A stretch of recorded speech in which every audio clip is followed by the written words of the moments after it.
Hello guys, welcome back to the channel. So ESPN just dropped their ranking of the 50 best WNBA players heading into this season. And I'm not even gonna sugarcoat it. This list is disrespectful. Flat out disrespectful. And at the center of it all is Caitlin Clark. But it's not just her. This list takes shots at the entire Indiana Fever roster. And the more you actually go through it, the worse it gets. Now, I know some of you probably already saw the list. Maybe you paused, maybe you skimmed it, but we're not doing that here. We're going through it properly, from 25 all the way to number 1, and breaking down exactly where this thing falls apart. Let's start at 25. Courtney Williams at 25. That's fine. Solid player, brings energy, contributes across the board, no major issue there.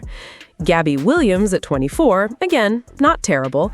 I actually think Gabby Williams could outperform that ranking this season, but it's within range. No real complaints. Kayla McBride at 23, yeah, I'm okay with that too. Proven scorer, veteran presence, nothing crazy here. Now we get to Angel Reese at 22, and this is where things start getting a little questionable. I don't hate the placement, but it feels low, like she should probably be a couple spots higher, but okay, let's keep going and see who's ahead of her. Because here's the thing, what Angel Reese has done in certain matchups, especially against Dearica Hamby, is ridiculous. I mean, if you actually look at the numbers, Angel Reese has basically dominated those head-to-heads.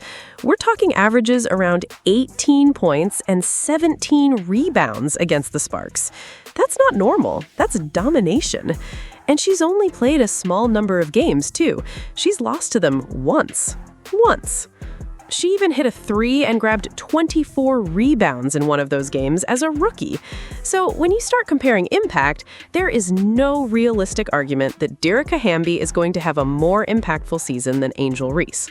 And let's be honest, Dearica Hamby puts up numbers, but a lot of it doesn't translate to actual winning impact. The defense is inconsistent, and that matters. You can't just ignore that side of the floor. Moving on. Arike Ogunbowale at 20. Okay, I see it. She's a high-volume scorer, streaky but capable of taking over games. That placement is fine. Skylar Diggins-Smith at 19, fair enough. Veteran guard, still impactful when healthy. Jonquel Jones at 18, this is a big drop. She was near the top of the league last year before injuries. That's what hurt her ranking, clearly. Chelsea Gray at 17, this is where I disagree. That's too high based on last season. She struggled, especially by her standards, and didn't look like the same player consistently. I would not have her above Angel Reese right now. Nneka Ogwumike at 16, that feels low.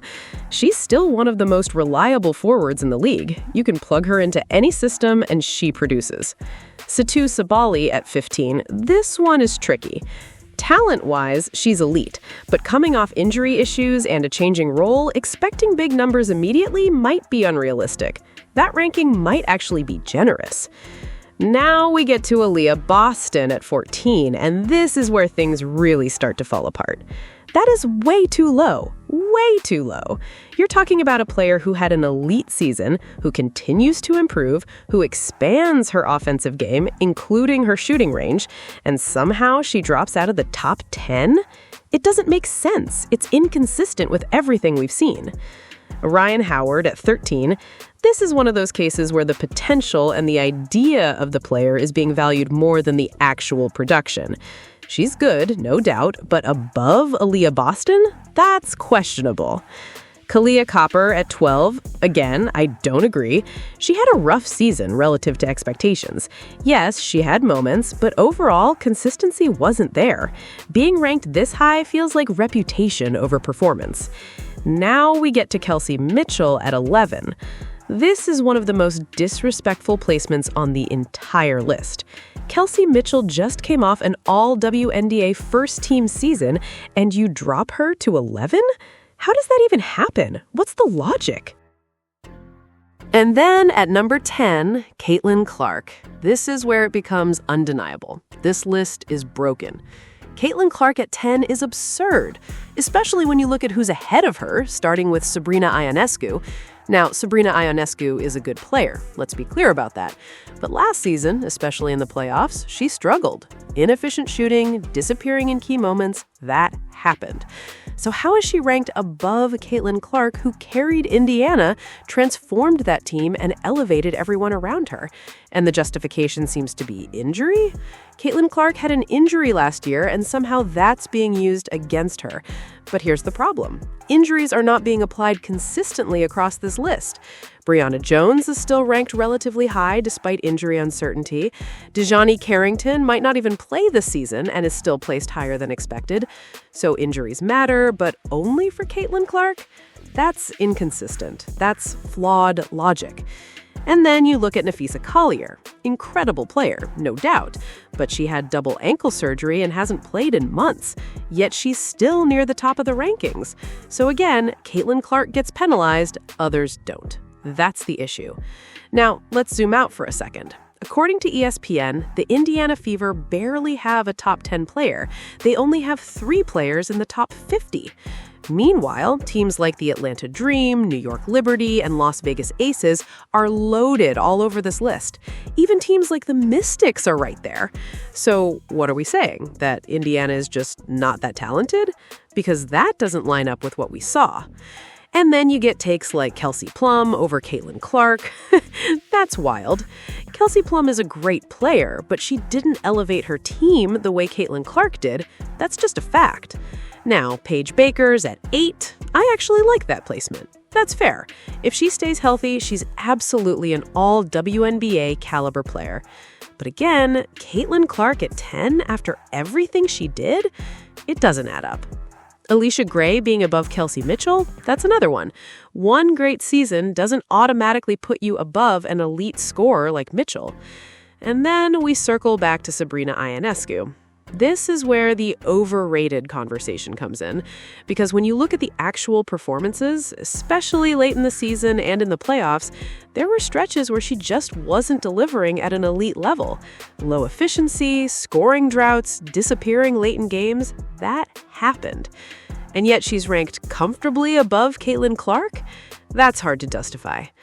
Jackie Young at 5, I don't agree with that either. Good player, but top 5 feels like a stretch based on current form. Breanna Stewart at 4, behind Alyssa Thomas.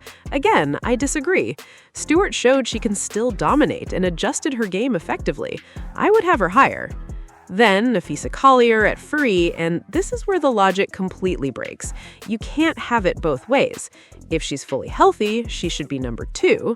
If she's not fully healthy, she shouldn't be this high. Placing her at 3 is basically sitting in the middle with no clear reasoning. Alyssa Thomas at 2, dominant, physical, consistent. That's fair. A'ja Wilson at 1, no argument. She's the best player in the league. But overall, this list is a mess. It's inconsistent, it contradicts itself, and most importantly, it disrespects players who have actually earned their spots, especially Caitlin Clark, Kelsey Mitchell, and Aaliyah Boston. The Indiana Fever having only 3 top 50 players is insane.